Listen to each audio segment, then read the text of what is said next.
Good evening, everybody. Welcome back to episode 108 of the Lombard Trucking Show. Very glad to have you guys here. Sorry about no show last week, but we're back again this week. It is a frigid time down here in Central Texas. An Arctic blast has made its way into Central Texas. And down here, when it gets super cold, people panic and freak out. But that doesn't stop me. We're built different here at the Lombard Trucking Show. We love this kind of weather builds character. We love it in the teens. But enough about the weather. Got a fantastic episode for you guys. Number one, got a lot of great feedback over the last two episodes with Interstate Avocado, and as well as my New Year's message going into 2024. And once again, regarding the episode I did with Interstate Avocado, just to reiterate the issues we're dealing with out there. If you or anybody you know is caught in a situation with a Chicago-based carrier or any Eastern European criminal outfit, please do not hesitate to reach out, call somebody, because we need to help you get out before you're in too deep or you're owed money or you go broke. It's a serious situation. It's not going away. We can't solve these problems overnight, so it's on us to take care of each other. But without any further delay, you may have remember from several episodes ago, I invited Mr. James Year onto the show. He's a Syracuse grad who his entire thesis and everything he's done has been related to autonomous vehicles and trucks entering the industry. I'm also bringing onto the show some guests that he's been working with when it comes to a lot of his advocacy and getting his messaging out there. A gentleman on, he's a founder of America Without Drivers, Mr. Will Cook, and along with the president of that association, Scott Douglas.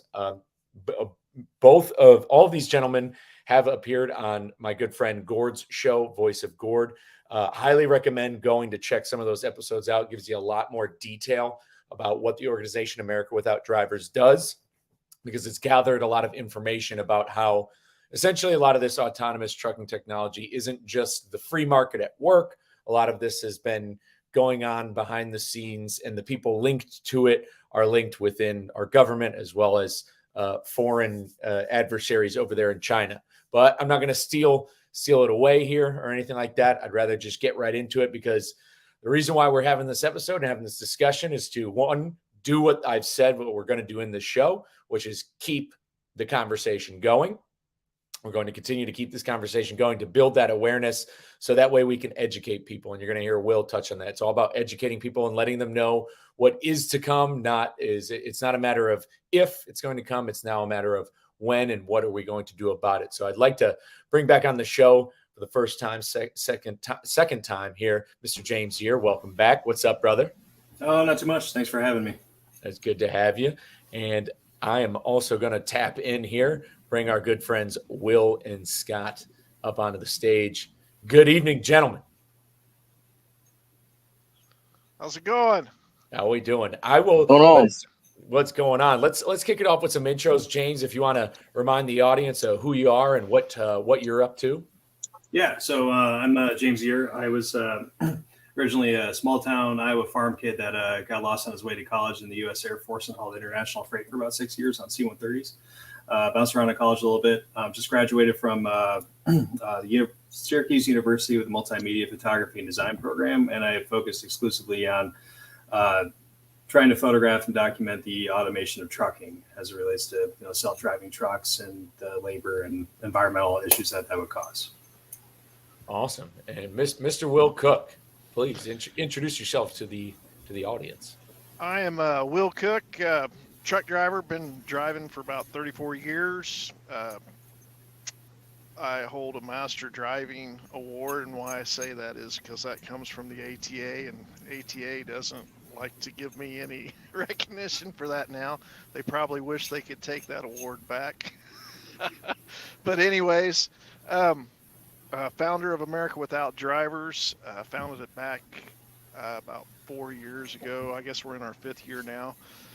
That kind of kicked off when I got into trucking advocacy, and these guys were doing a shutdown or something. ELDs had come out, really, and that's kind of what sparked me into getting into the trucking advocacy. And then the more I learned about it, the more I had remembered. I'd worked at Walmart and seen one of that they had bought a driverless truck, And it was like the advocates that were talking about ELDs and stuff was kind of, they had touched on driverless, but they weren't taking it all that serious.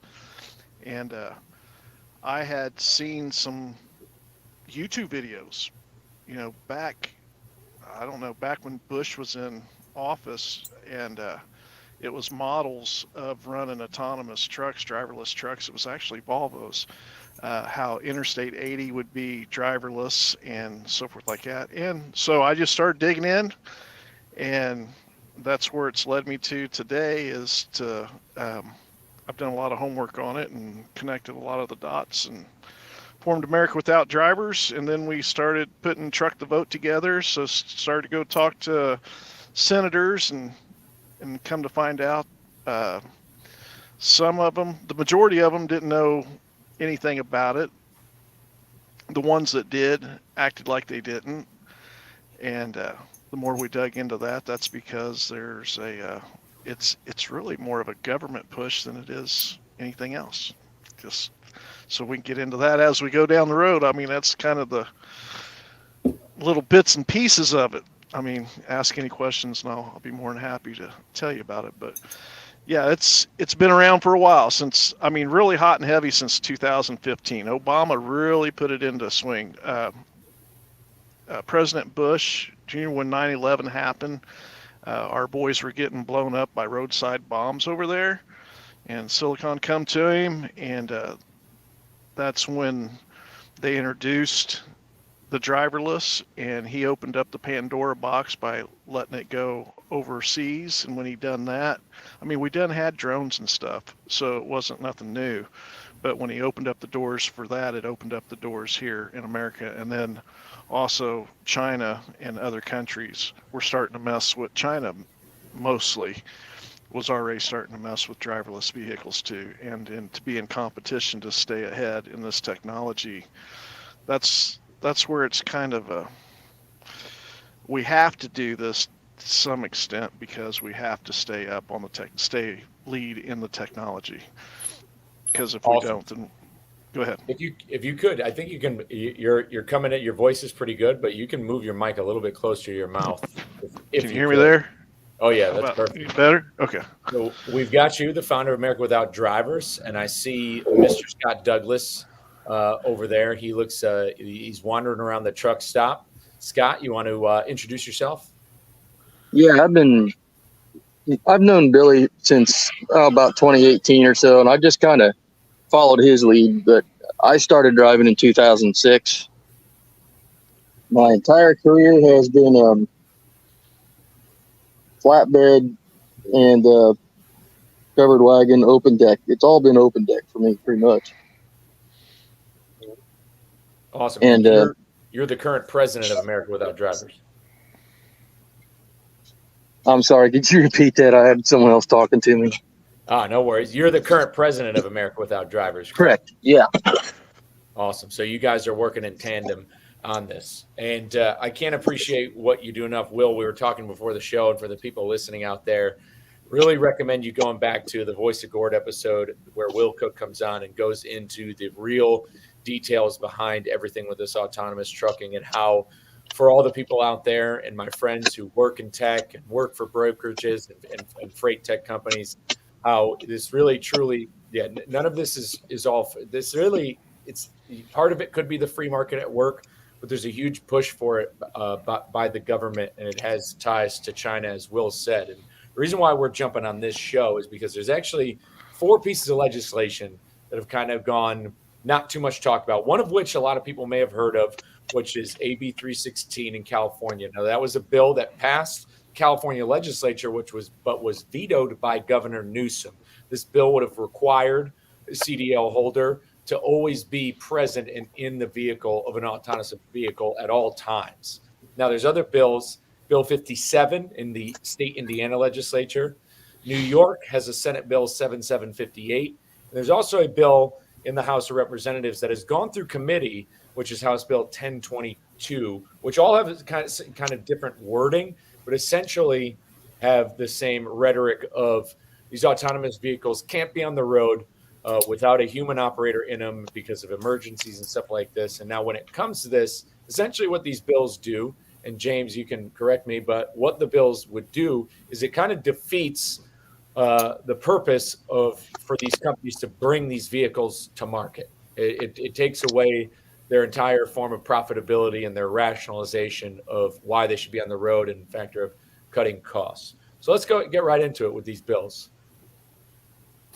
Yeah, basically, like the reason that the industry is going to be pushing back on this a whole lot is because as soon as you remove the driver, that can remove up to 47% of driver-related costs. That doesn't mean that it's going to cut 47% of operating costs. There's going to be other expenses that are going to be incurred with autonomous vehicles, like data management, all that kind of stuff. But that's removing the driver is kind of the key point. And to quote Too Simple in their 2022 Investor Day presentation, driver out is a key proof point to the path to commercialization. So removing the driver is the entire point of these machines. Like if you think of the interstate as a assembly line, autonomous trucks are the robotic arms in Detroit. Like that's what the entire point is, sort of a thing. So basically what these bills do is that by requiring a human driver, granted in the states that they're being implemented in, like Indiana and New York, where they're considering legislation on this, those states aren't going to be automated for some time yet, probably not till towards the end of the decade. But the best thing that these pieces of legislation do is that it starts a conversation early about what this means for job safety, national security, and then our relations with China as well. So even though they might not do a whole lot early on in the immediate future, it gets a conversation rolling so we can have a better outcome in the future by figuring out all these issues before they happen. And God help us if we wait till it's too late. So that's good. And when it comes in, and even though, like you said, and we talked about this last time you came on, about how, they're looking at places like Texas and, highways like I-10, I-20, the better weather, the warmer climates. But when it comes to legislation, at least in this country, we do know that, sometimes, the way New York can go, the way the country can go, or the way California goes, because they're so population dense, these states. And it's happened a lot of times with New York. New York does something, the rest of the country has followed suit. So I think that's well put. Now, Will and Scott, you guys, America Without Drivers, where have you guys kind of come in on these? Go ahead, Will. You go first. With what you're talking about on the interstates, the first thing that comes to my mind is a correction statement here real quick. When these guys first started coming out, their PR started coming out, they were talking over the road. And this is something that haven't even really said in public yet. And I'm just going to put it out here. The over the road, them saying that these trucks are going to be over the road, there is really no testing being done over the road. All the testing right now is in line haul. And I believe, and there's only so much of it being conspiracy until there's so much facts there, it's no longer conspiracy. They're hauling mail, they're hauling beer, they're hauling from Houston to, if you look at every hop, let's just put like Houston to Dallas, Columbus, Ohio to Indianapolis, Phoenix to wherever they're going. These are line haul jobs. So it's like, it's not over the road. Okay, these are line haul jobs. And they don't want to say line haul jobs. Why? Because it's FedEx, it's UPS, it's ABF, it's DHL, it's Expo. You get what I'm saying? And you start ticking these guys off and the unions off, and even if the higher up union reps are for this because it's going to save them money too, right? Because it's corporate, no matter if it's union. Sorry, union guys. James, hope I don't blow this. But they could live without the drivers too and put more money in their pockets. Okay? It's just corrupt the way it is now.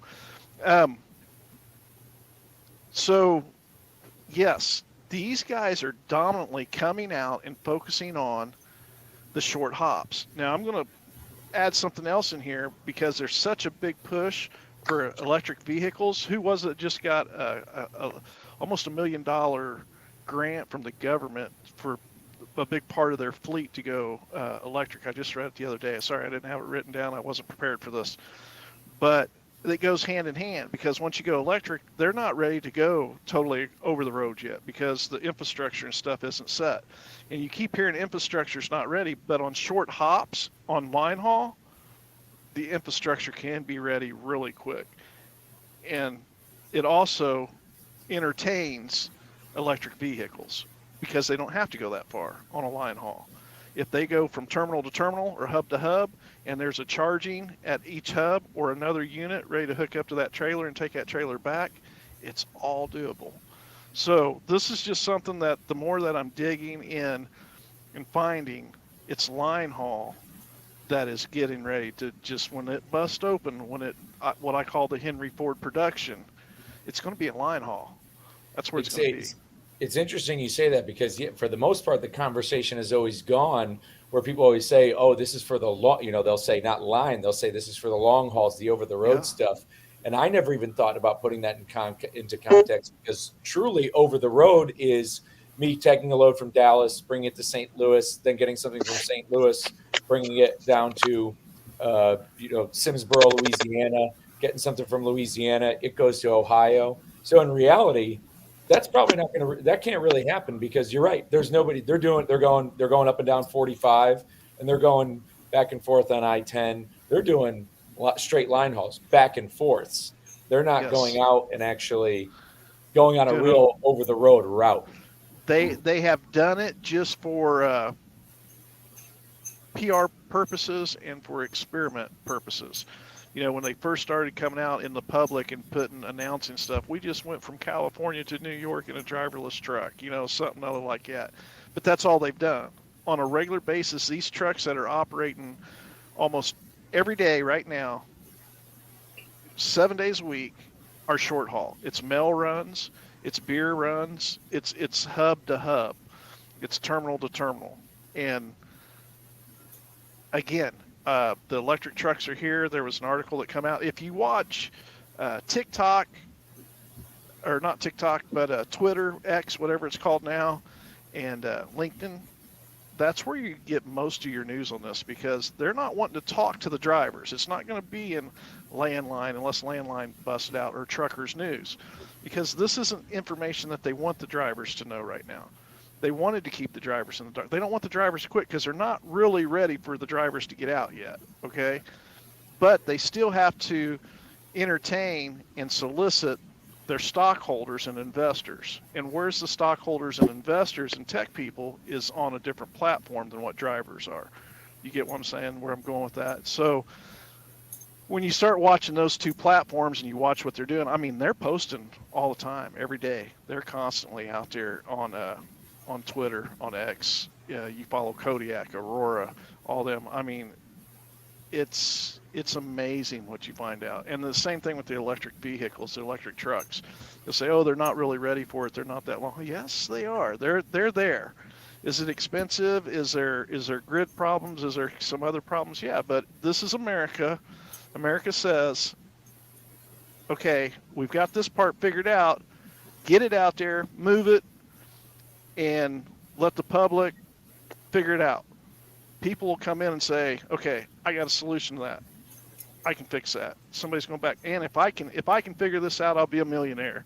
And you got 20 different people out there trying to figure this one thing out, because they know they'll be the next. You get what I'm saying? And that's how we roll with it. So, and that's how America was built. So, right? So throw the money at it. And that's where we're at now. Go ahead.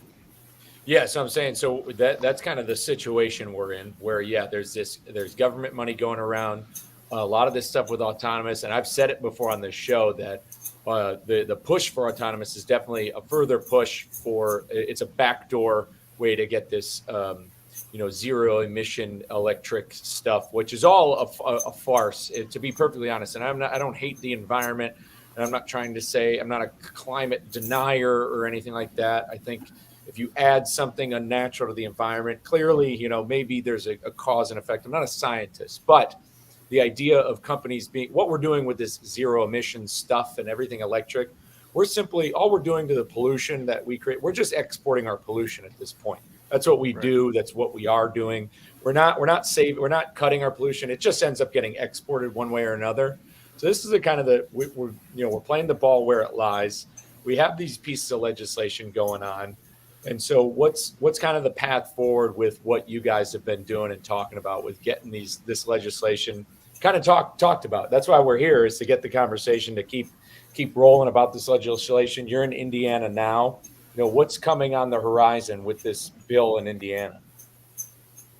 Session just started here this month, and right now they're basically just trying to arrange which bills are going to get heard, which ones aren't. And we've got a push going on right now where we are trying to get constituents out there to send in postcards to motivate the chairman on this transportation committee to, push this bill forward onto the schedule. So that's kind of the whole modus operandi right now, is just trying to get these guys to get it in front of the committee, get it heard, and air out all of the facts here so that everyone understands what this technology is, what it's capable of, what it's not capable of, and, lay out the limitations, because the autonomous developers, they have basically come in and, they give the sales pitch, right? So they give the politicians, the investors, and the general public the sales pitch, which is strictly all the good things that it can do. They don't tell you about any of the downsides. And that's kind of where we come in. We're trying to highlight all of the drawbacks to this and make sure that the public understands that, you're only getting one side of the story. Here's the other side of the story, and it's not nearly as rosy as what they paint it as.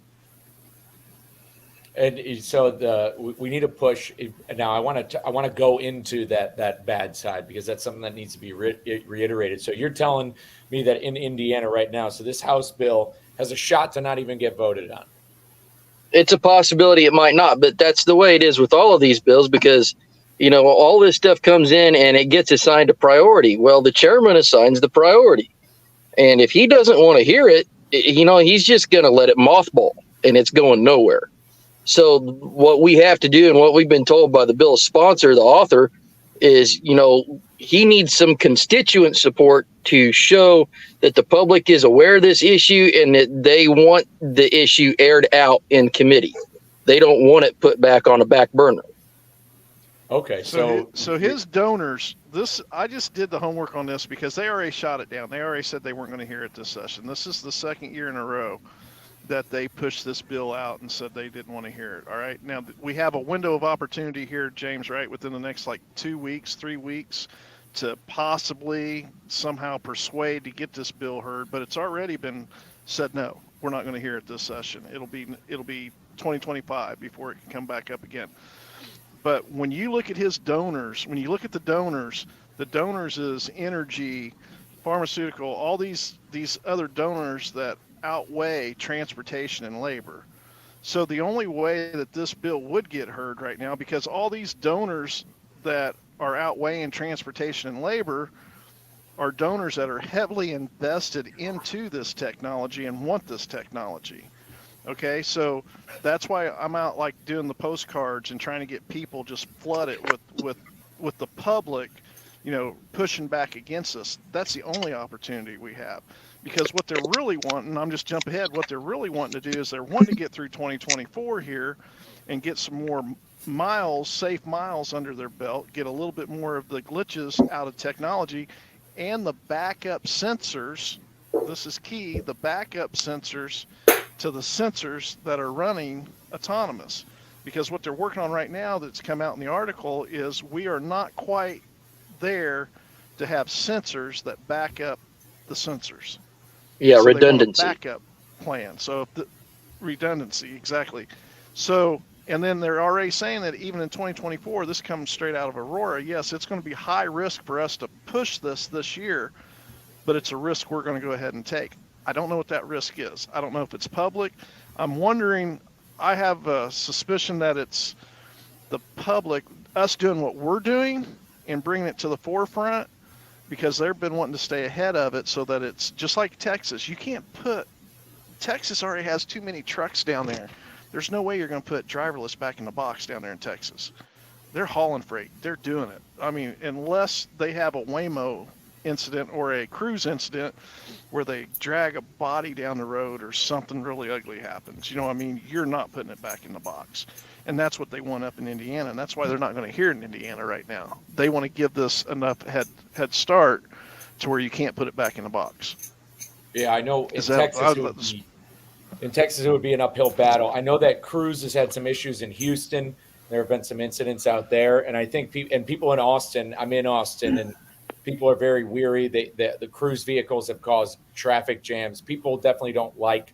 I think people, for the most part, have really veered off from. I think the cars, and I think that would get the conversation going for them.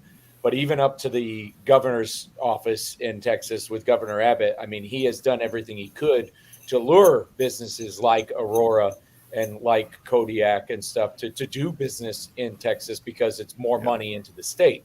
And because at the end of the day, whether he supports it or not, morally, I don't really know. I can't speak for the governor.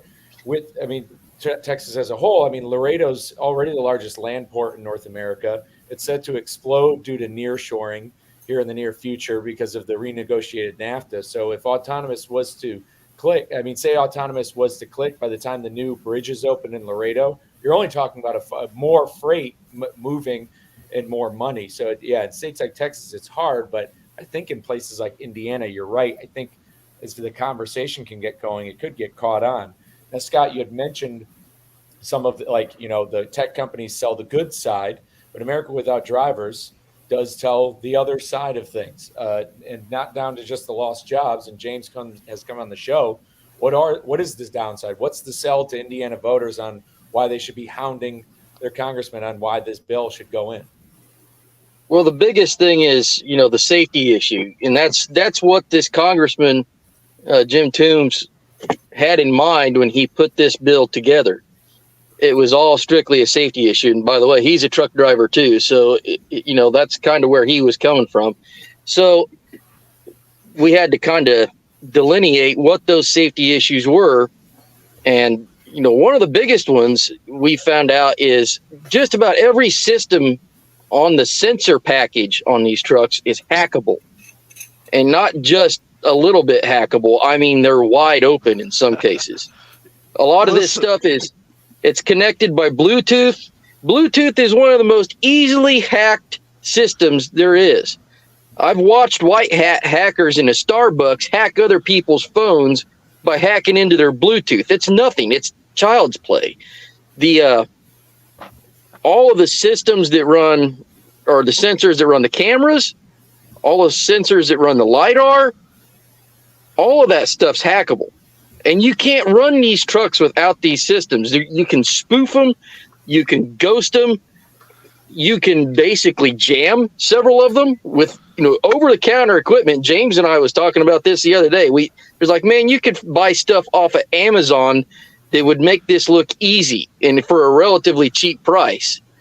And, the other issue with the whole safety thing is, well, if this is hackable, how long is it going to be before freight thieves figure this stuff out and they just basically find a way to stop this truck on the side of the road? They don't even have to steal the whole load.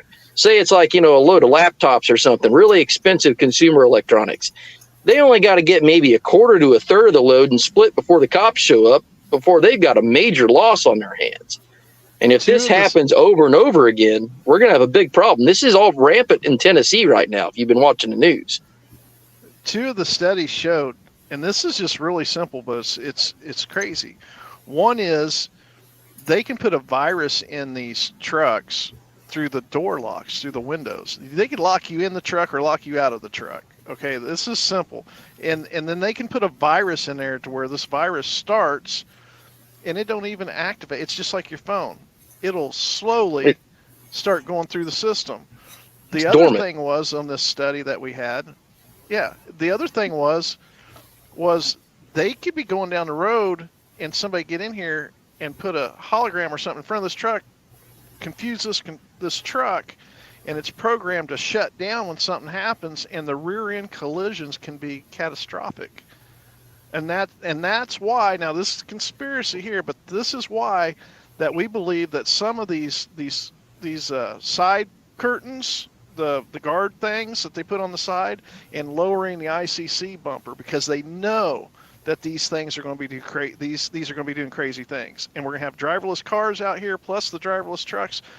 They know some of the stuff's going to be happening, and they're starting to prepare for it now with these safety features coming on. But that's in the study from the that one that I sent you guys. But yeah, these things just stopping out on the interstate because they don't know what to do. They're not programmed. They don't have the human element to say, oh wait, that's an alley. That's a tire out there a truck just blew a tire. It came out here. We need to go to the shoulder because there's nothing on the shoulder. No, it's not meant to go to the shoulder. It's going to stop. That's when it stops. Go ahead. No, I was saying, just to concur, I've said this multiple times in the show that the red flag for everybody should be national security, considering we've had pipelines get hacked, considering how vulnerable everything has become in this country when it comes to data and data security, that the next 9/11, you won't need a plane. You won't need to send anybody to flight school for the next 9/11 when you've taken the driver out of 80,000-pound rockets.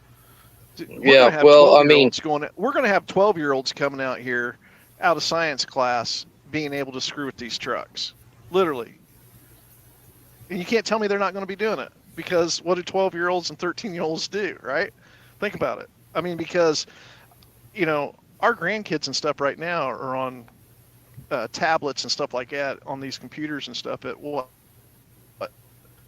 4 years old, and just getting around on them just like nobody's business, So, yeah, but devil's advocate on it, man. If we don't do it, China's doing it, and they're staying ahead of us, So, where's the balance? Well, here? On the China thing too, you're going to have, let's say they go after Taiwan. They're going to try and blunt the United States somehow. If you put all these autonomous trucks on the road, and we get into a situation like that, and all this stuff is, we can document it, it's hackable.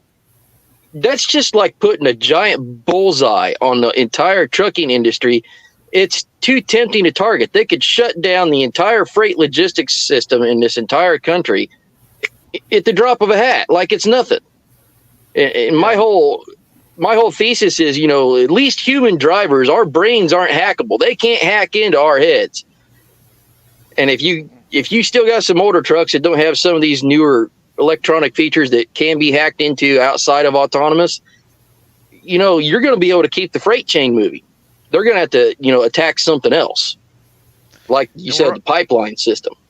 Yeah, and not even just China, even our own. You got to look at the corporate right now. Look what happened in Canada, and they shut that Ryder truck down. They shut off the funds to those drivers over there, right? Right. Okay, yeah. So now, if we look who's the stockholders are, big pharmaceuticals, General Mills, so forth like that, these guys are the ones that are forcing the vaccine. We got to watch what, I don't know what we say on your show. BlackRock, State Street, Vanguard. Yeah. So these guys, all they need is a third. Big pharmaceuticals, General Mills, we're already hauling Corona, we're already hauling beer, we're already hauling mail. So the government's, anything the government has its hands in that goes to the welfare system, okay, to illegal immigrants coming in, we got to feed them, right? We got to house them, we got to give them shots, blah, blah.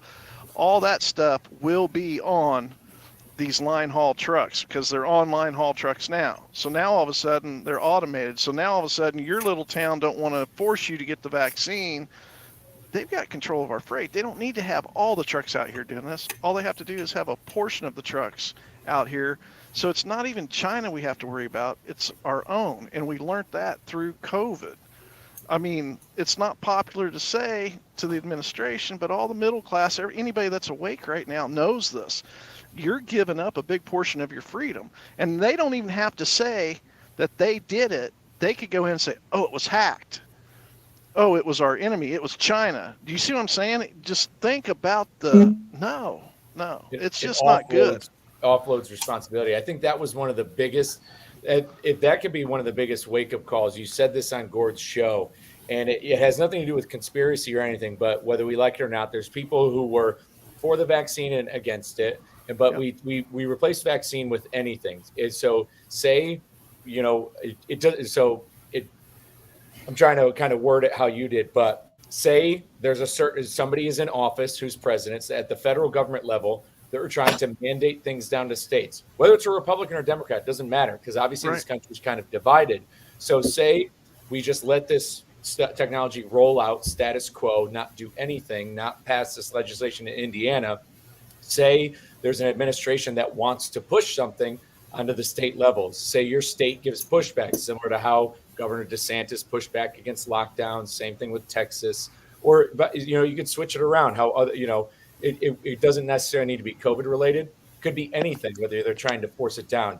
If your state isn't willing to play ball, and the government, and then we just let this technology run as it is, and as you say, the government's very well invested in this technology, then they all of a sudden can say, okay, well, we're not going to send down this. We're going to delay your mail. We're going to do this. And then they've offloaded responsibility where they could say it was hacked. And that's getting a little conspiracy, but essentially they can control the means of the supply chain entering your state based on whether or not your state's going to play ball. It does. It kind of removes individual liberties, it could remove state liberties as well from the state level, because state legislatures will be powerless to then kind of rebuke things that the federal government wants to do, which I think could lead to civil unrest. It's what, it essentially has led to wars in other countries.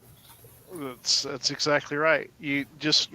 As military, I come from a military family, one of the first things, you either take transportation out or you control transportation. That says a lot, just in a very few words. Once they get just a portion, it's like I said, they don't have to have all of transportation. If they get our essentials and they're in between the middle mile, James, you hear that? The middle mile, because that's what they're after, right? The middle mile. Mm-hmm. That's all they need is the middle mile. Think about it, once it gets in that middle mile, they got you. So, and most of the stuff, you think about it, it's flown in, comes into FedEx, UPS, that comes by air, once it hits there, it hits a terminal, then it goes on a truck and it gets transported to other hubs before it goes distributed out. That's what government has control of, is those big moves. And then all your warehouses now are coming. Look at all the warehouses that's going up by the interstates and stuff. This has been planned since we had a white paper all the way back to 2015, and where they started bringing the visa drivers in, and you can see where Obama put a team of 5 people in play to find out how we transition from where we're at as drivers into autonomous, how to transition it in for America to accept it. A big part of that is division and chaos. That's why, like in 2024 right now, the biggest worry right now is so much unrest and just massive chaos, so that they can come in and control us. And go ahead. Yeah, sorry to cut you off. And you'd think the conversation could be easily brought to light. There's so much, because especially you said, there's so much unrest, and there is. You log on Twitter, you go on any social media app. But we're seeing this kind of there's a lot of stuff unfolding in the Red Sea. We can see how, and Rachel Premack has talked about this on Freight Waves, of how much we've taken advantage of stuff like even the global supply chain.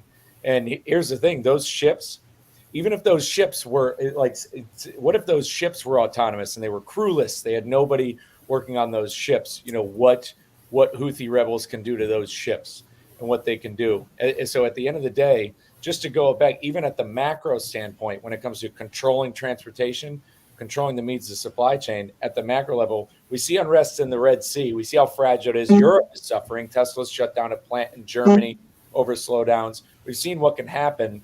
Now let's, you bring it back home, it gets even worse. But yeah, James, you've been hanging out up there. What have you got to say? Yeah, kind of circling back to the hacking question. So when we talk about hacking a lot of the time, that doesn't necessarily mean it's going to be some swordfish action movie where you get a nerd in a laptop just making mayhem with ones and zeros on the internet.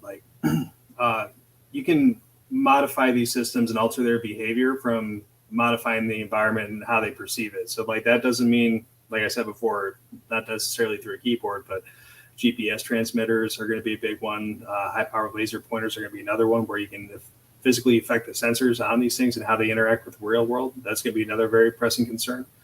And it's getting back to the line haul thing.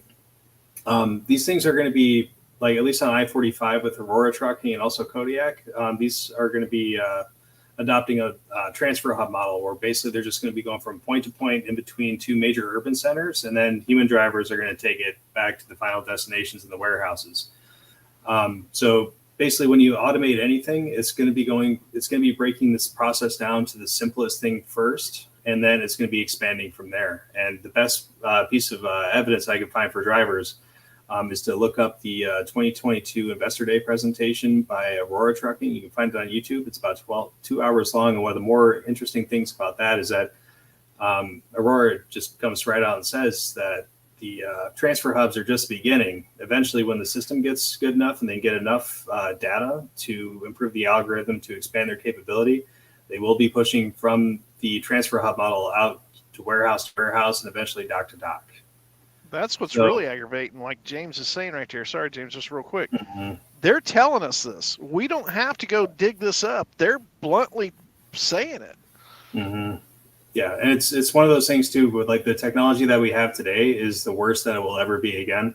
And even back in 2021, Aurora Trucking was able to get 22 million miles of virtual training data every single day. The real world stuff on Aurora's whole training system that they have, the real world stuff is not their main concern. They're going through like basically a video game virtual training miles, and they can get upwards of like 8 billion virtual miles a year at the rate that they were getting 2 years ago. So it might even be more than that now. I have no idea. But like this stuff is moving incredibly fast. And, within a couple of years, Aurora could have, thousands of these things on I-45. Yeah, now we got the next question, which is how valuable is the virtual training miles versus the real life training miles? And, which model there is going to give the most accurate results to govern one of these trucks and keep it in between the lines like it's supposed to be and dealing with obstacles. And that's a big question mark that no one has a definitive answer to, or at least if they do, they haven't publicly made it known. Yeah, there's another company other than Aurora. This one's the company that I'm most concerned about, but it's called Plus AI. They've recently split between U.S. and Chinese divisions there, but basically their business model is that they've been in mass production and implementing their system since 2021 for going on 3 years now. And as of 2021, they had 10,000 pre-orders, and Amazon's already got 1,000 of these. So basically, it's just a retrofit kit that they can put onto existing fleets. And basically, the point of that retrofit kit is data acquisition. So if you have 1,000 of these trucks a day doing 250 miles every single day, or however many miles, just do the math on that. It's exponential. So the more of those trucks they get on the system, the more data that they get.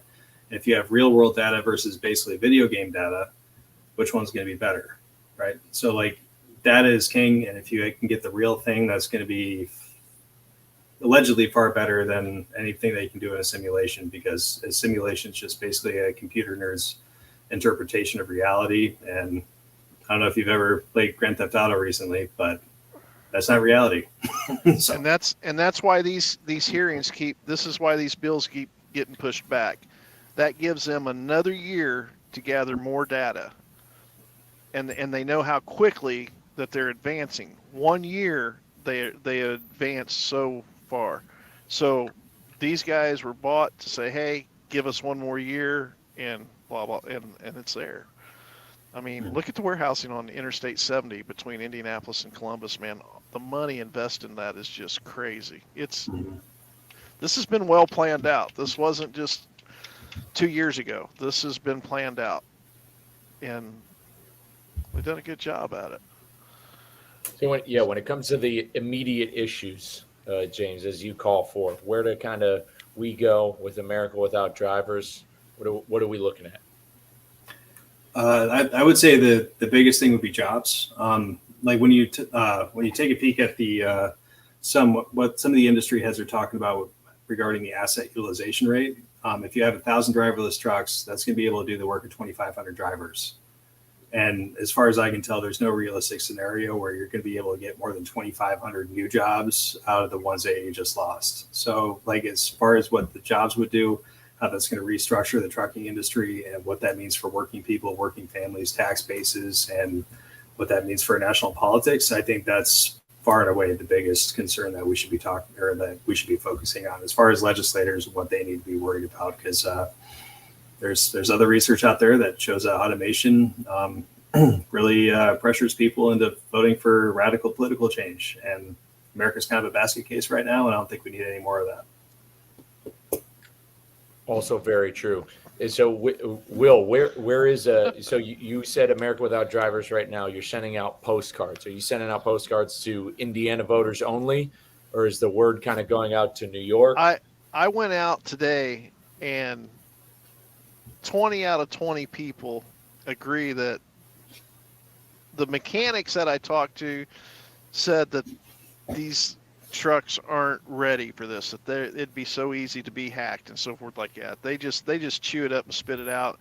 Now, granted, a lot of them don't know the information we know, and I could correct them on a lot of things, okay?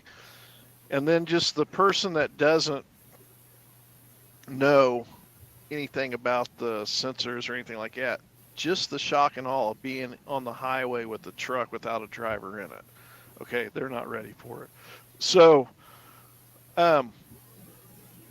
that's the biggest thing I've got, is what I'm trying to do is just get the public aware and get as many people's opinions, the public's opinions, in front of the chair, in front of the senators, and say, wait a minute, you guys are snowballing everybody. The public they're sharing the highway with these trucks. They're paying for this stuff. We have a right to know what's going on here. And so that's pretty much what we're doing right now, is just, I think we just can't bring the public, we just can't make the public aware of it. At the same time that we're making them aware of what's going on, they have to be proactive, and we have to take that information to Congress. Okay, I don't want to hold up technology either. All right, there's a place for these guys, for these trucks. Where it is, we can't even talk about it right now. We can't even focus on that because they're trying to snowball and just railroad this in on us, just jack it in here, and then we'll clean up the mess afterwards. So, but there is a place for it. We do need to be the technology could be good for everybody. You know, it could make life easier. It could make the highways safer. I'm not against the technology. I'm against the displacement that they're going to have, the mess that they're making. Just look at any other big project our government has done. I mean, we say it all the time. It sounds silly to even say it. That's why I laugh. But show me a project that they really did on something like this big, that they haven't jacked up and it's just been messed up. It's kind of true. This is really going to be messed up. When you see things that you compare it to, maybe I compare it to kind of like truck parking. Like anytime the government, like there's a lot of money that gets thrown around for truck parking. Whenever the government comes in, you look, it costs like an ungodly amount of number for simply 100 spots. It's going to cost them $1 million. It'll cost $5 million, and you're getting like 50 spots or something. And it'll take 5 years, so to speak. And that's kind of the track record when it comes to just solely government being involved. I kind of got a question for all three, essentially. Well, maybe two more questions. But what do you say to the people out there? Because I have these conversations with tech bros and people all the time who say, and I use your rhetoric, Will, here, of calling the autonomous trucks, simply, well, this is just, it's the same thing as the development of the steam engine, or it's just like the inventing, the machines that make clothes, like that put textiles out, or it's the same, or, there's a lot of people who would refer to the four of us as people are saying, oh, you're the guys you're the horse breeder who's saying cars will never catch on. How do we combat? Because there's constituents out there. Even though for the most part, anybody we talk to in our collective circle would probably agree on safety. And I'm sure a lot of people would simply say, yeah, I kind of don't feel safe with a truck without a human in it. There's other people who are like, well, trucks are crashing all the time, and I see these accidents, and I think it would be safer. And this is just the natural course of things. What do you kind of say to those people? So I got something for this.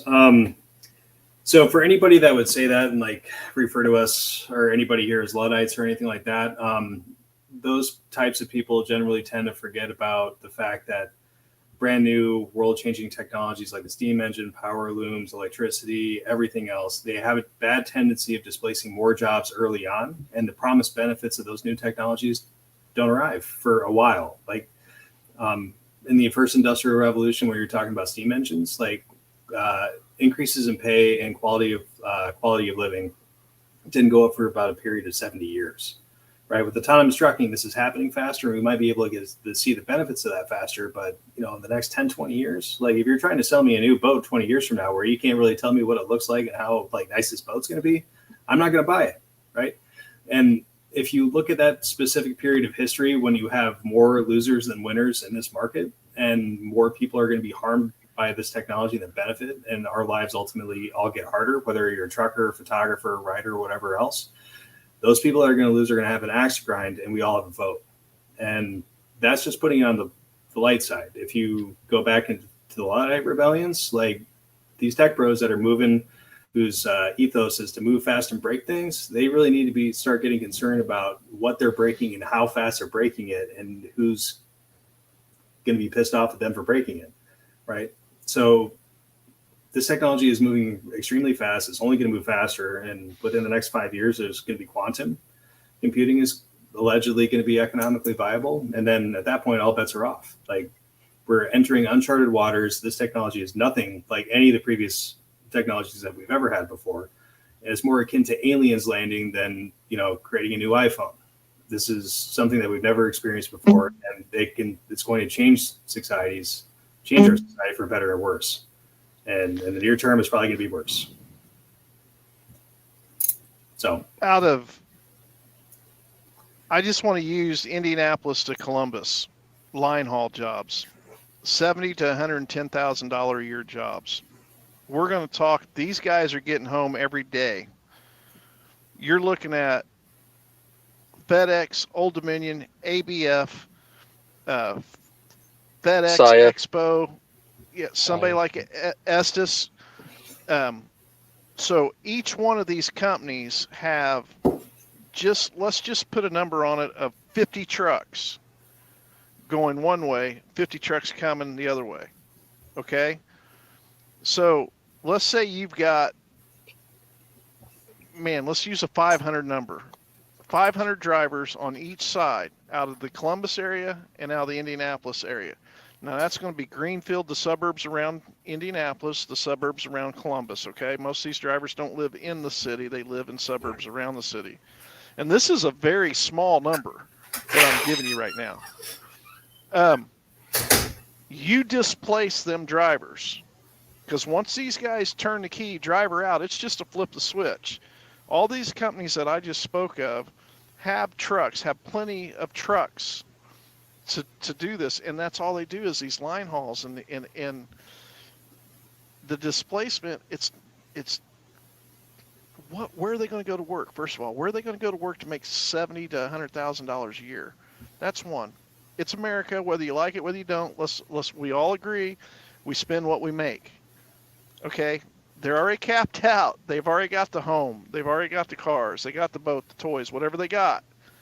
Now, even if they come out of there, now we got to remember that robotics and autonomous is going into the warehousing and the factories and so forth like that anyways.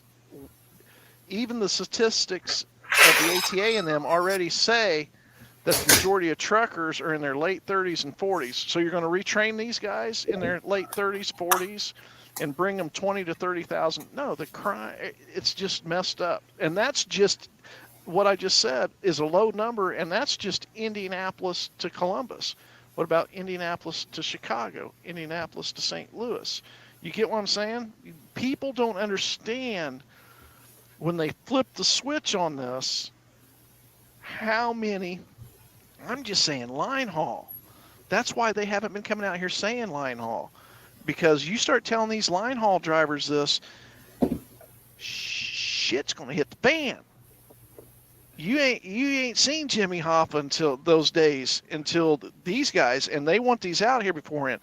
These guys are already preparing for this stuff. I'm telling you, not the drivers, but those on on the top. They know it's going to be ugly when it happens. They're going to have to trickle this stuff out because there's going to be way too in the economy, the towns. I was just talking about the other day, the little town of Galveston, where I grew up at, Greentown or something like that. How many truckers live in the suburbs of those little towns, out in the rural area of those towns, that provide, that's going in buying from the little grocery store? That's you get what I'm saying? It's just it's bad. It's not as good as in these elites and these tech guys don't understand that. They're not grasping that. It's like, but if you go watch Tucker and Ben Shabaro on America Without Drivers at YouTube, that's on there where they're having a debate, he breaks it down great on that. He's like, just because we can doesn't mean we should. He said, because look how many men, college men that didn't go into the field that they went to college for, men that are just graduate, this is the number one field for just high school graduate men. And now you're going to displace them? You done took them out of the automotive industry. Robots come in there. Look at everything that happened back when Clinton was in. You get what I'm saying? And that's what kind of shook up the trucking in the first place, because they all come out of factories and brought that factory mentality out into trucking, and the establishment ate that up. That it fed right into their hand. And that's where it was like, man, I want a 10-hour break every day. I'm used to going to the factory, working, going home, taking my break. Where the old truckers, they were out there, you didn't stop until you got the job done. You just sleep when we're dead, right?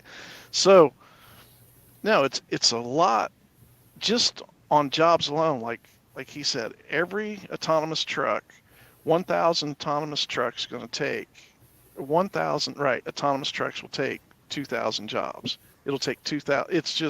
It'll do the work of 2,000.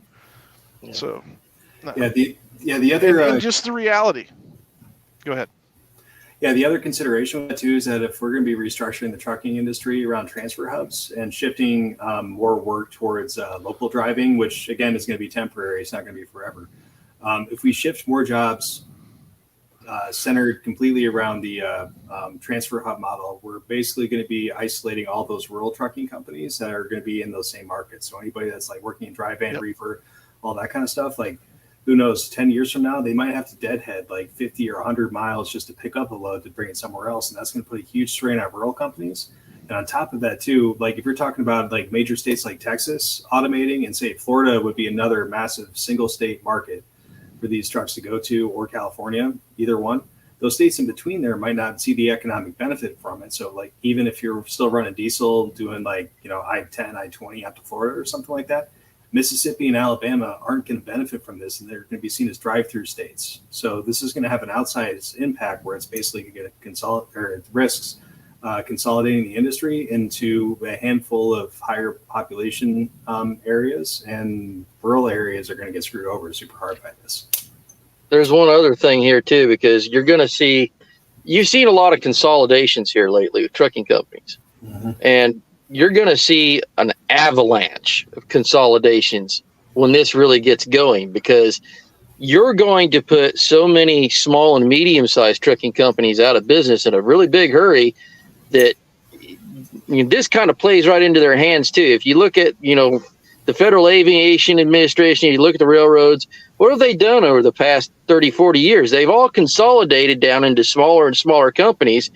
Well, there's another freedom issue there too, because that just makes them easier for the government to control. If you just got a handful of companies, that's a lot easier to control than a whole, constellation of trucking companies out there that are trying to do their own thing.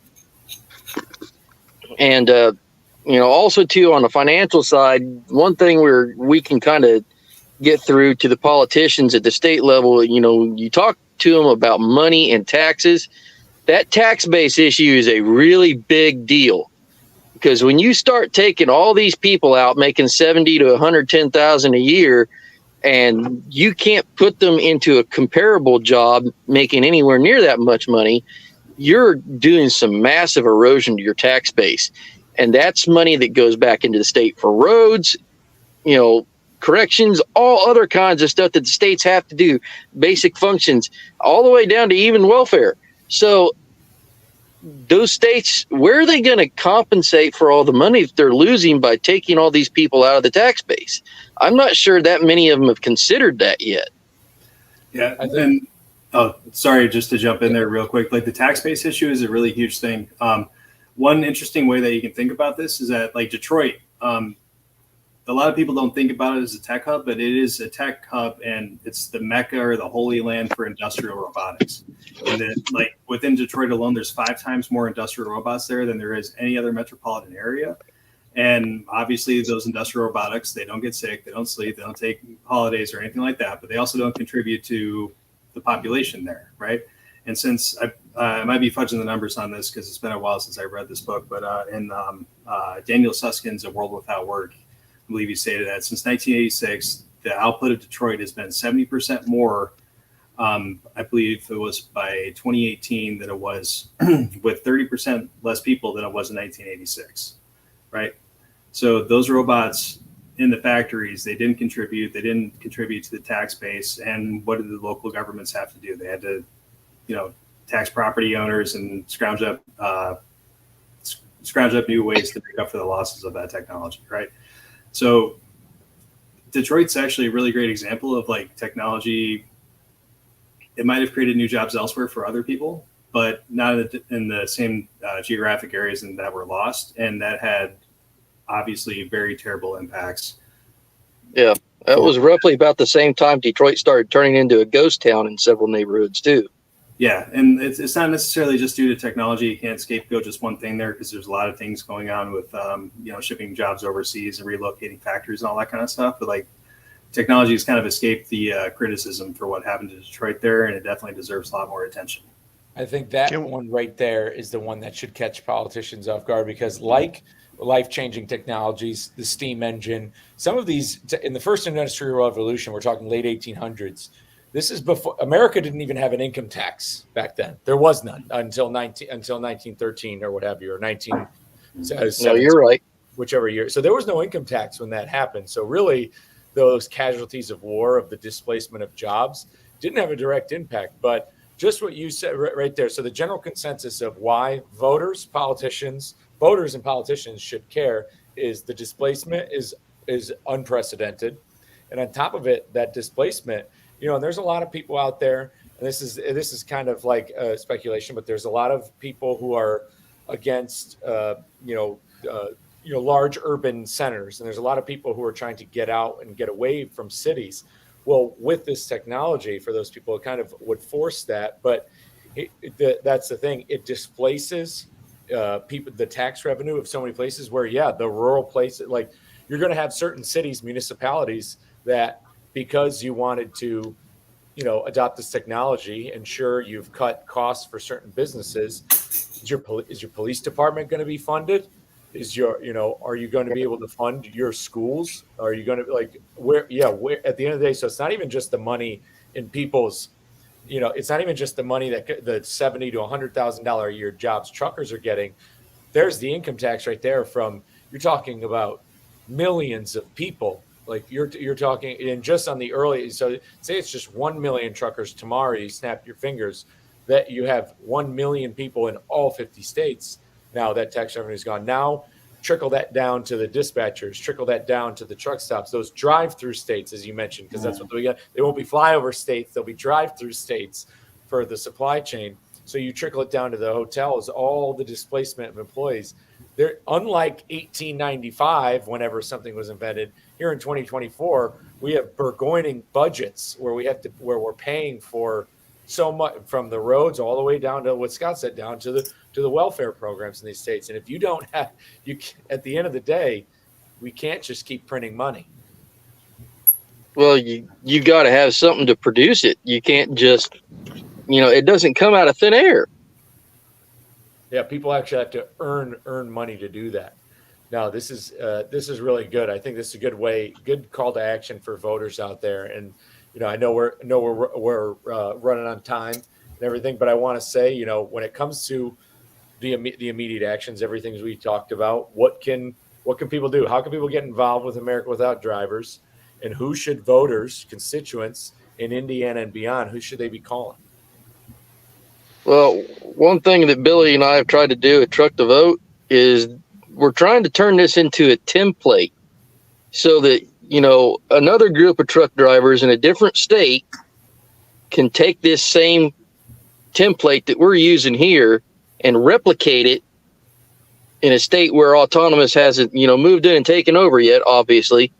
And we can have a compounding effect that way and start spreading it to other states. And, if we were successful in some of this, eventually we could basically create like a block of states that they can't pass through without having a driver in the cab. That's going to make their operations really spotty, really difficult, and it's going to be hard to profit off of it that way.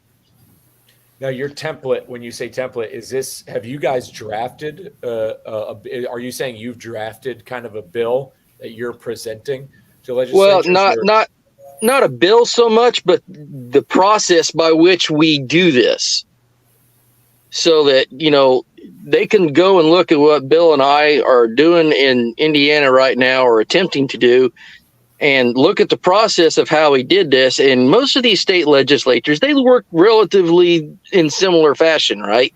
So you'll just look at how we did it, the steps in the process that we went through. You take that and you do the same thing in your state and just keep building momentum that way. What does that process look like? Well, for us, it's sorry, I just had a transformer blow out here or something. Archives. I think it looks a lot like, first you go, you find who your committee chairmen are in the relative committees, transportation and labor. Those are the two big ones. You find out who those people are. You engage them. We wrote them form letters explaining who we were as an organization and then what we're trying to accomplish. And, can we participate in the process on legislation that involves autonomous vehicles? And, can we help you along? And then we are, like with what Bill is doing right now, trying to get the constituency involved in this and inform them what's going on, ask them their opinion. And the politicians do this too, because Toombs, the guy that wrote this bill, 57, he put out a constituent survey. And he come back, 75, 80% of his constituents that he questioned about this, they wanted nothing to do with it. That was part of his impetus. So if you can get those same people to write in these postcards, which they said that's the most effective way to get through to these senators and congressmen, you can start kind of like a snowball effect here. So it started out back a couple years ago. Before they even put a bill together, I'm going to tell you, we went to the Capitol. We took about 5 or 6 bobtails, and we parked at the Capitol. And when the senators came in, they seen us as they came in, and we called news press. Okay. My district representative was Eli Manning, and we had an appointment to go see him that day. He didn't know we were going to come up there and all the bobtails and all that kind of stuff. I just had it on me. But when I went up there with a group of people. That drew attention to it. A year later, 2 years later is when that bill come up. That bill came out when I took and I put a billboard together, a poster board, and was going, and I showed, that's where Truck the Vote came in, and we were showing how you could go, whether you were Democrat or Republican, find who your representative is in your district, find who your representative is, and that's on the website now, and find out if he is voting for your job, against your job, or to create jobs. Whether he's Democrat or Republican, we don't care who he is. We need to know where he stands on jobs in your district. That pushed them, because when we done that, we got down there and we sat on the Capitol downtown with the semi bobtail, with this board out, handing out pamphlets. That drew some attention. Next thing we know, we got that Bill 57 when I go look and see when Bill 57 was created. So what I'm getting at here, and then we started sending emails to these guys. All right. So what that did is that started creating traffic. And these senators, they like votes, they like putting bills together because that's what gets them popular, right? That's what keeps them in the Senate. Oh, I put a bill together. I got this bill passed. I did this. I did that. Well, so that's what you got to do in your state. And that's what we just learned. That's what just Scott just said, just came out of Tomes' mouth himself. We don't have enough people who care about this. The only people that care about it is the lobbyists that's coming up giving us money to put these trucks out there. Okay? I would say it's maybe not so much they don't care. It's just they don't know anything. They don't even know this stuff's going on. Yeah, they're completely ignorant of it. We don't even. I just told James this earlier. We don't even want Tomes talking about this on the floor because he don't know what he's talking about. The guy that wrote the bill, and he even said that he's dug more into the lady that wrote the bill in the House, and even what she said, she's incorrect. So these guys don't know what they're talking about. See, all they're doing, they're picking it up now because we, as America Without Drivers and Truck the Vote, have literally tangibly put things at the Capitol, downtown at the square, and started throwing emails in. Does that make sense? And that's what's moving them to say, let's put a bill together. Go ahead. Like Billy mentioned about the House. The funny thing about the House is I checked all these guys in the Indiana State House that are pushing the bill on that side. Absolutely none of them are on a transportation or labor committee. Now, why would people that aren't even on those committees be pushing that? Because it's in the public sphere now. They're aware of it. The public's becoming aware of it, and they're starting to push these people's buttons, and it's a campaign issue for them too, because we're in an election year, right? So some of this is electioneering. So we've got people in each one of these states that's done this, like California and New York. You have these small groups of advocates, what I like to call the misfits. And if you were to pull the curtain back and you start looking, each one of these states, like James said, that New York has that bill, I would just about bet it that one of these advocates in the trucking industry, one of the smaller groups, somewhere along the line started throwing emails to them or something about driverless. So that's what I'd say. Not just emails. Don't take the easy way out. Put boots on the ground, and this is what we lack. Put boots on the ground. Go to the State House. Stand out there. Be peaceful. Rally. Don't protest. Rally. There's a difference. You go out there, show a presence like we were told by the senator. Don't just come up there with 2 or 3 people. Come up there with at least 10 people, and send emails. At the same time you're doing it, send emails. And then like what some of the things that we're working on now, I mean, James can tell you whatever one, I don't want to jump in front of him on it, but we're starting to work together. And once you start getting the press and the news, I mean, both events, I had the news down in Indianapolis. So it's been a process, but it don't have to take as long as I did. You can take what I've done over the last 3 or 4 years now, and you can combine it into a year and probably make a good step and really push it. I just didn't know what I was doing. Truthful, I mean, I was just doing it step by step. I'm going to go do this. Well, now I'm going to go do this. And now I'm going to go do this, So, and now as I look back, it's like we could have been doing that all in 1 year. And if we would have, like what we're trying to do right now. And that's, we're hopefully going to put a rally together here in a week or so. And, with the emails going in and the postcards going in and maybe a rally showing up, maybe move the ball a little bit. Yeah, sorry, go on. The thing is that these politicians, when they put a bill out like this, that would actually help us, they need constituent feedback. The more, the better. The more constituents you can get to feedback on this, the better the chances are that you're going to push this along to passage. Yeah, and like the really hopeful thing about this right now is that like when you consider the vote on AB 316 out in California, that vote passed both houses with an overwhelming bipartisan majority of over 90%. Every single time it was overwhelming majorities, right? With Indiana's Bill 57 there, from what we've heard, there's a big appetite for bipartisan cooperation. And the thing with autonomous trucking is that since it's a new issue, the political orbits really haven't aligned yet, right? So it's not a red or blue issue. It's not, any other type of issue. It's just, it is what it is. impact jobs. It's going to have safety concerns, national security concerns, and hacking concerns. And, like it hasn't evolved into a red team versus blue team issue yet. And the great part about that is that we can make sure that dynamic stays where it's at by working together on this. And that's probably going to be the best way to get some positive change out of all of it.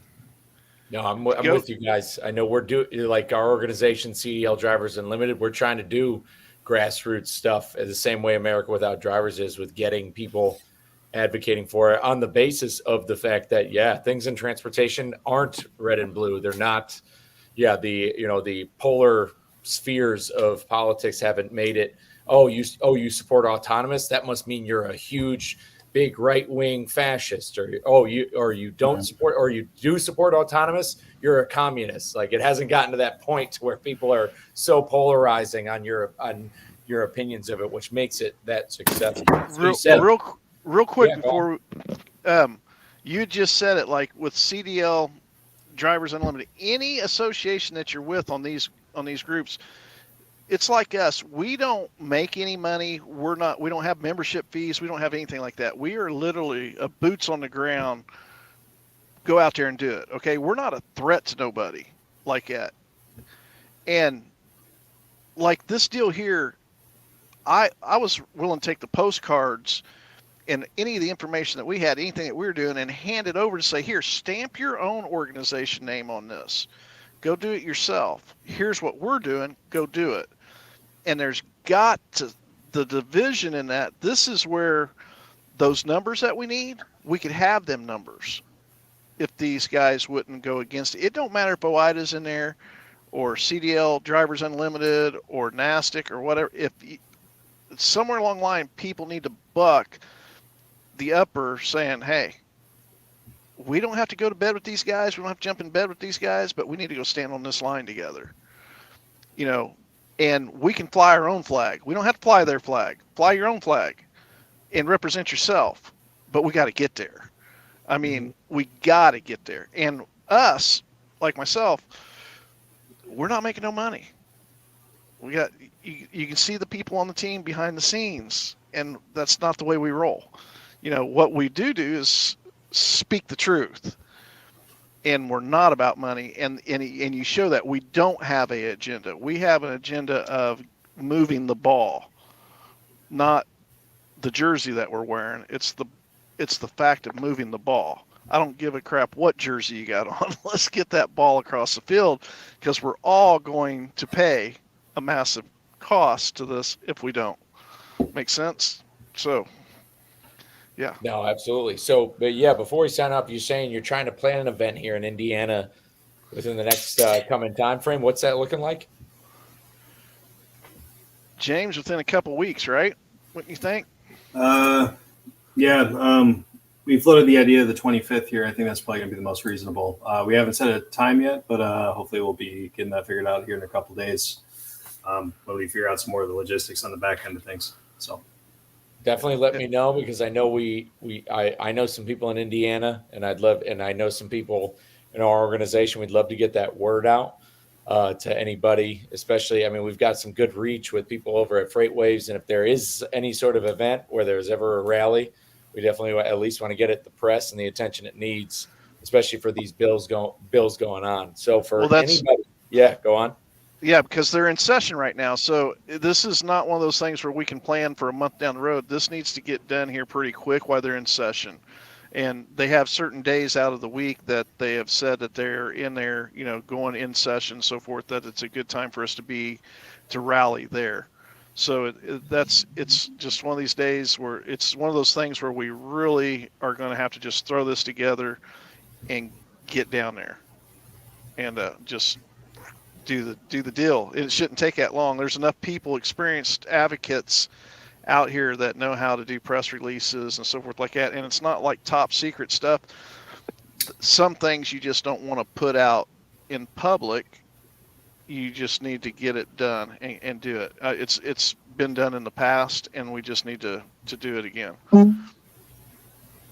Yeah, absolutely. I'm with you. So, you guys got anything else you want to lay on the track before we sign off? I think we're good. Yeah, I think we've covered it and then some. Awesome, sweet. If you want to hang out for a few minutes, I'm gonna sign this one off. Appreciate you guys coming on, and we'll be catching up soon. Will and Scott, James definitely would love to have more of these conversations with you guys. I think as I said at the top of the show, they're conversations that we need to continue to have, especially regarding the displacement of jobs going on. But I will see you guys very soon. I'm going to bring this one home. We'll catch up with everybody shortly. Thanks again, guys. Yep. See ya. All right, guys, that'll do it for episode 108. I appreciate you all, the live listeners, tuning in here. So there you have it. If you live in Indiana, you have Bill 57 that is struggling to make it to a vote. Apparently it was there last year. It's here again this year. There's looking for an event with America Without Drivers, trying to get started to rally behind it. But look what it needs. At the end of the day, we can complain about the ATA. We can complain about these organizations and how they're bought and paid for. And even it's true. And, it's unfortunate. But if the voices are loud enough, if the constituents are talking about it enough, you can't take the attention away from it. And if they know that a vote is on the line, those people still need to get voted into office and they can be voted out. So if they're just listening to the dollars, then, that's the thing. All these people won't bring these real issues to the floor. They won't vote on them if nobody's telling them to. So it takes drivers to do it. Shit, if I may call Indiana right now and just give them a zip code and lie and tell them they need to support it at this point. And I know I'm exposing myself by saying it on a live podcast, but I don't really care. They're not going to know either way. If you're in New York, call up Senate Bill 7758. And if you're in California, keep rallying for AB 316. And obviously we have a House bill who I'm going to be contacting Greg Kassar, who likes to ignore me, about HB 1022. All of these bills, just to reiterate, would require by law to have a human operator in these commercial vehicles. And what it would do is it would at least buy enough time or set up roadblocks for these companies from being able to just roll out. Because clearly, as you heard Will say, it's not a matter of trying to stop or prevent or stop or being anti-technology. It has to do with the fact with how it's being implemented is not being rolled out the correct way. It's rolling out in a way that's basically steamrolling over issues like national security, safety, and massive job displacement that could lead to civil unrest. What is something that could possibly be worse than the steel riots of Gary, Indiana? You're talking about possible conflicts where states could be involved in civil conflict that can deal with people out of school, people out of a lot of different things. The ramifications could be bad.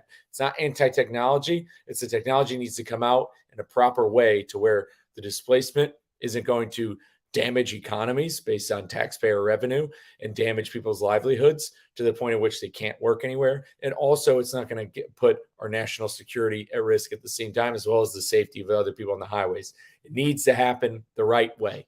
There's two ways to do things. When you wake up every day, you have two decisions to make: the right way or the easy way. Right now, our government, along with corporations, is taking the easy way in order to do everything they can for bottom dollar costs. And when you do that, your short-sighted goals, haste makes waste. So when you do that type of shit, it ends up going the wrong way. But thanks again, guys, for tuning in. Appreciate you. Coming back to you soon with some more content, more fun, more all things trucking, a lot of things fitness related. We got a lot to talk about this year. This is the year to do it. But with that, we're taking it back to the bench. Take care.